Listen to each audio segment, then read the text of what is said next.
La nuit. Deux agents, un homme et une femme. Ils ne se connaissent pas. À l'aide d'une motocyclette, l'homme a piloté la femme à proximité de l'objectif de cette dernière. Au moment de s'élancer, la femme a le temps de lui souffler.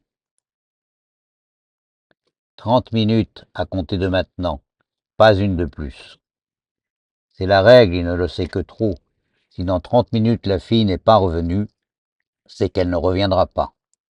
Il aura le devoir de fuir. L'organisation ne peut pas se permettre de perdre deux des siens le même jour. La combattante a déjà sauté sur le sol, posé son casque sur la selle. L'obscurité est totale, mais il devine que sa partenaire se couvre le visage, puis tout le corps, d'un tissu ample et sombre. Une silhouette comme tant de silhouettes dans tant de cités se faufile hors du hangar. Commence l'attente, longue, insupportable. La prière, est-ce qu'il croit en la prière? Est-ce que Dieu ou quelqu'un d'autre se soucie de leur poignée de desperados? On ne sait pas. Il prie tout de même le plus fort qu'il peut pour que la fille revienne à temps. Mais il se garde de mesurer le temps, car il le sait, il n'obéira pas. Il ne repartira pas sans cette équipière au sujet de laquelle il ne sait rien, même pas la nature exacte de sa mission. Les caïds des cités répandaient la terreur partout. Complète impunité, jamais de sanction. Les viols succédaient aux viols presque toujours avec violence. Le plus souvent, la fille ne sortait pas vivante. Quelques déclarations officielles, des comptes rendus tronqués, une marche blanche, et puis l'oubli. Jamais de sanction, jamais. L'organisation a décidé que cela ne pouvait plus durer. Les caïds criminels ont commencé de tomber. Mais l'impact de ces exécutions sur les populations délinquantes s'est révélé insuffisant. Bien sûr, les assassins éliminés ne pouvaient plus sévir, mais l'effet sur les criminels s'est révélé presque nul, voire contre-productif. Violer et tuer, guerre sainte. Mourir en guerre sainte, c'est mériter le paradis. Sauf si la mort n'est pas donnée par un homme, mais par une femme. Mourir de la main d'une femme, le comble du déshonneur, aucune espérance de salut dans l'autre monde. Vérité ou légende, les exécuteurs de l'organisation sont désormais des exécutrices. L'effet s'est révélé immédiat. Les violeurs de guerre sainte se font soudain beaucoup plus rares.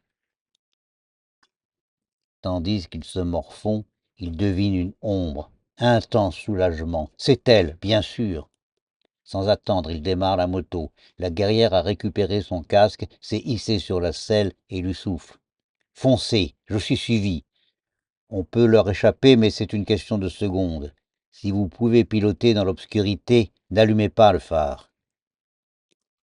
La moto, il le sait, est équipée d'un bouton poussoir secret qui coupe instantanément tous les circuits d'éclairage. À tâtons, il trouve le bouton à côté du tableau de bord. Puis il démarre. Pas du tout comme il lui a été demandé, au contraire, le plus doucement qu'il peut. À cette allure, le moteur de la moto est parfaitement inaudible. Vous y voyez quelque chose? Oui, oui, je suis un peu nyctalope, mon petit talent de société. Dès la sortie du hangar, il les repère. 10, 20 projecteurs, peut-être plus, arrêtés du côté de la cité qui guettent, prêts à s'élancer. Leurs moteurs sont allumés, ils ne nous entendent pas, et ils ne peuvent pas nous voir. Nous allons leur échapper. Il a vu juste.